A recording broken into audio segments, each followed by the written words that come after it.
Sup mga paps, ito yung resulta after nung ending. Medyo late na pero nagkakakuryente pa lang kasi dito sa amin. Kaya ngayon ko lang may upload ito mga paps. So ayan, sira-sira yung ating backyard mga paps. Lalong-lalo ng ating mga papaya, saging, at kung ano-ano pang pananim dyan sa likod. Ayan.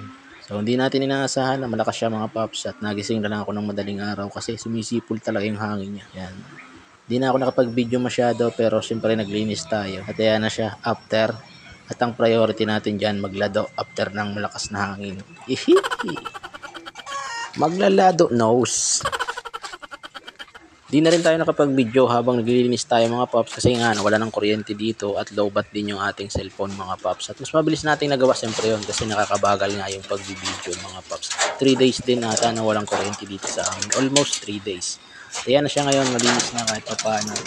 At yung backyard natin na hindi natin nga inaasahan, wala tayong prepare dito. Ay, siyempre nabasa lahat yung ating mga alaga dito mga paps. Pero sa ngayon ay okay naman na sila. Ano ba yan? Hindi ko pa mabuksan. Ano bang password nito? Ayaw mong bumukas ha. Itong sayo. Freeze! Nobody move! Bago natin ito record kanina is lumindol naman dito sa amin mga paps. Ayan, may naglilimlim tayo at papatunayan ko sa inyo na walang epekto yung paglindol sa pisa ng ating mga itlog mga paps. At ito, yung ating mga bagong Konihamaru. Yan yung purpose natin mga paps. Iipunin natin yung kanilang poop kasi napakaganda niyang fertilizer dun sa ating mini garden kung ano pang tinatanim natin dyan. Yan, meron din tayong Baguio chicks. So yan, nandun lang sila sa timba nung bagyo. Wala silang ilaw, walang heater, kahit ano.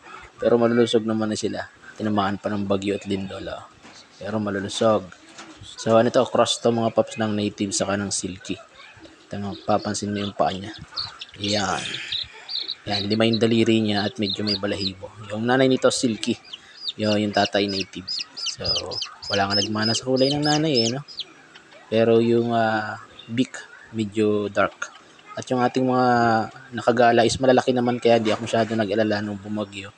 At wala namang nagkasakit.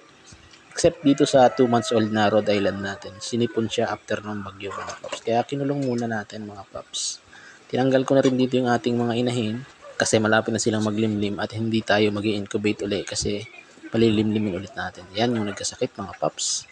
Nakikita mo yung mata niya medyo may parang sipon-sipon at medyo kipit. Yan, malalaki na rin yung ating mga upgraded na una.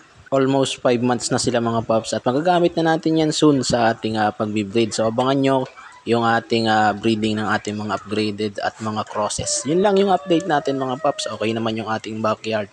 Thank you sa panonood. Bye!